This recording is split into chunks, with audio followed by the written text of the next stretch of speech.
Good morning, everyone. I'm here again today, except we're not going to do a morning prayer today. We are going to read a story together. I hope you are all having a good morning.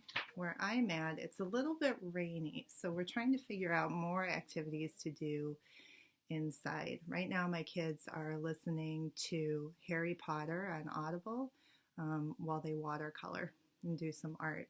So I'm up here in my daughter's room, who, as you can see, she really likes to do art. Squid, unicorn, some flowers. Anyway, so today the story I'm going to read you is about the Lord's Prayer. Can you think of a time when you've said the Lord's Prayer? Has it been at church, in the Sunday school rooms, maybe at home? I'm going to read you this story from this book called My First Message by Eugene Peterson. There is an adult book called The Message, and this is the kids' version of it. My kids wondered why Jesus looks like Jesus from the time he lived, except there's a boy here with a baseball cap on. I wonder what you'd have to say about that. So anyway, I'm going to read you the Lord's Prayer story, and this comes from the Gospel of Matthew. Here's our first picture. Yeah, lock that in your brain as I start reading it to you. Jesus taught disciples how to live simply in the loving care of God. He said, "Be especially careful when you are trying to be good so that you don't make a performance out of it. It might be a good play, but the God who made you won't be applauding. When you do something for someone else, don't call attention to yourself. When you help someone out, don't think about how it looks. Just do it quietly and without a show. That is the way your God, who made you in love, working behind the scenes, helps you out." I wonder why Jesus said to do good deeds in a quiet way without showing off.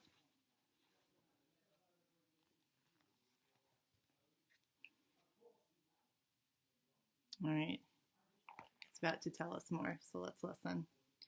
"And when you come before God to pray, here's what I want you to do. Find a quiet, secluded place. Just be there as simply and honestly as you can manage. The focus will shift from you to God, and you will begin to sense His grace. This is your Father you are dealing with, and He knows better than you what you need. With a God like this loving you, you can pray very simply, like this. Our Father in heaven, reveal who you are. Set the world right. Do what's best, as above, so below. Keep us alive with 3 square meals. Keep us forgiven with you and forgiving others. Keep us safe from ourselves and the devil. You're in charge. You can do anything you want. You're ablaze in beauty. Yes, yes, yes." So, how did Jesus say we should pray?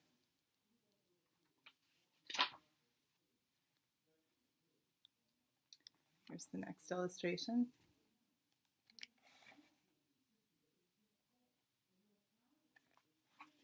If you decide for God, living a life of God, worship, it follows that you don't fuss about what's on the table at mealtimes or whether the clothes in your closet are in fashion. There is far more to your life than the food you put in your stomach, more to your outer appearance than the clothes you hang on your body. Look at the birds, careless in the care of God, and you count far more to Him than birds. Has anyone by fussing in front of the mirror ever gotten taller by so much as an inch? All this time and money wasted on fashion, do you think it makes that much difference? Instead of looking at the fashions, walk out into the fields and look at the wildflowers. The 10 best men and women in the country look shabby alongside them. What things did God say we're not to spend time worrying about?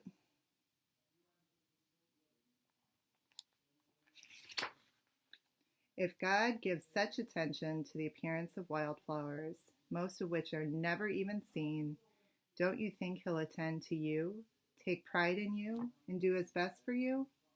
What I'm trying to do here is to get you to relax. You'll find all your everyday human concerns will be met.